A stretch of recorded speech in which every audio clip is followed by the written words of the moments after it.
In Korea, a tattooed person cannot become a police officer. And when a tattooed singer or celebrity appears on television, they must always cover up their tattoos. You can say something like this. I'm a person who has tattoos, and my Korean friends genuinely complimented my tattoos. Of course, polite Koreans will praise your tattoos and say respectful things to your face. They might even say, I would like to get a tattoo someday. Someday. However, deep down, they think of they think of the tattooed person as an animal who has not been taught proper manners or raised well. Hello everyone, this is KAHEVA, all knowledge of the world, head, heart, and soul. Imagine a foreigner who has lived in Korea for a long time and speaks fluent Korean. One day, he becomes involved in crimes such as theft or violence, so the police are dispatched. At such times, this experienced foreigner, who is already very good at speaking Korean, will pretend not to speak Korean. Why? It is because Korean Confucian culture has a strong rule that says foreign guests should be protected. Even if that foreigner commits a crime, he is given protection because he is a guest. As long as he observes proper manners, he can be forgiven on the spot. So the video that I'm showing you right now, this is some racist attack in a subway in NYC. Incidents like this is simply unimaginable in Korea. Because I'm making this video today because so many of KAHEVA teams have been asking me, but KAHEVA, Korea is a racist country. Korea is flooded with racism.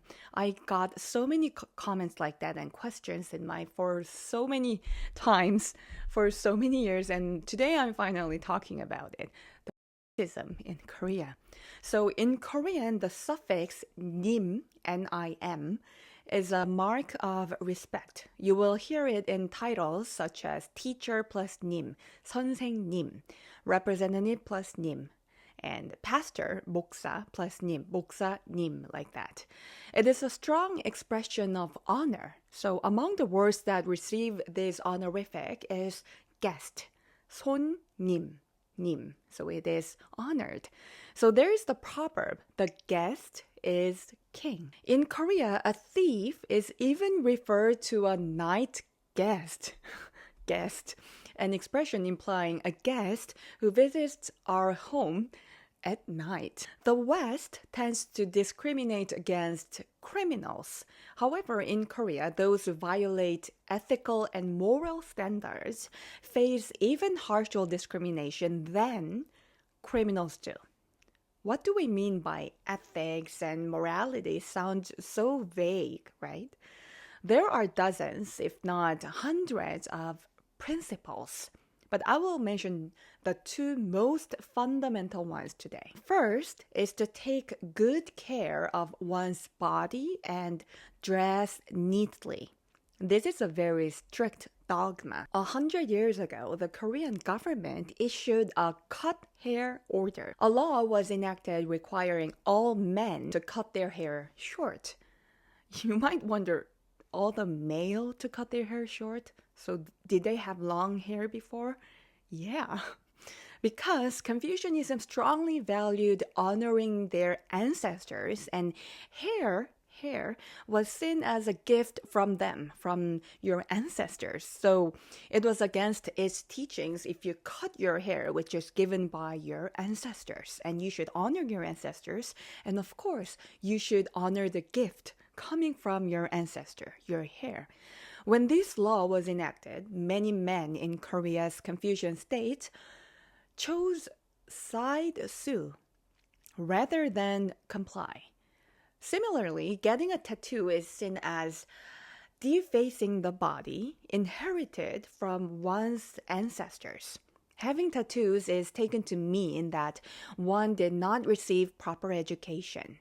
In Korea, a tattooed person cannot become a police officer. If a tattooed singer or celebrity appears on television, they must always cover up their tattoos. If they can't use the tape, or if they didn't know that you have a tattoo before the filming starts, they will have to use a mosaic technology. The second most important ethical dogma is to show respect through one's attire, speech, behavior, and even gaze. Hair and clothing must be neat, speech should be humble, and one must look at others with genuine sincerity. Yeah? If you visit Korea and you have a variety of paintings on your body, lip piercing or belly button piercing, maybe you might be wearing some torn clothes as a fashion, Koreans may not racially discriminate against you. Instead, they will regard such a person, even if it's a foreigner, as someone who lacks proper manner and parental upbringing. You might think, that is ridiculous. I totally understand. But it is what it is. Koreans will not discriminate that person on the surface, but they will rather have an instinctive fear and avoid those people. They would rather be scared of you.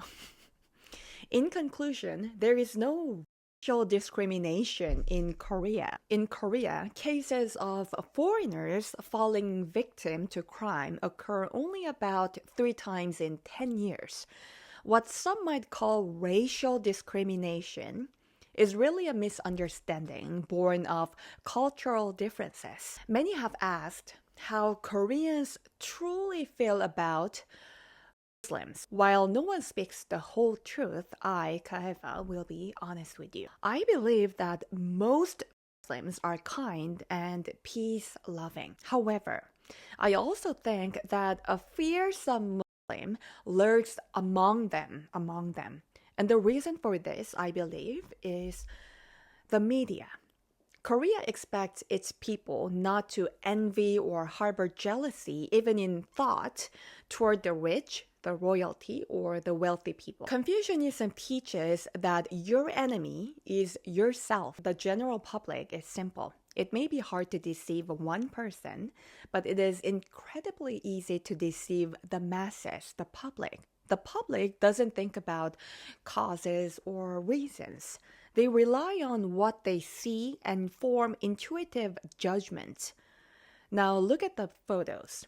Due to the incidents depicted in these photos, countries like China, Korea, and Japan, shaped by Confucian influences, harbor a phobia of Muslims. While most Muslims are good, such incidents ensure that misunderstandings about them will not be easily dispelled for the next 100 years. This is KAHEVA. See you in the next video. God bless you.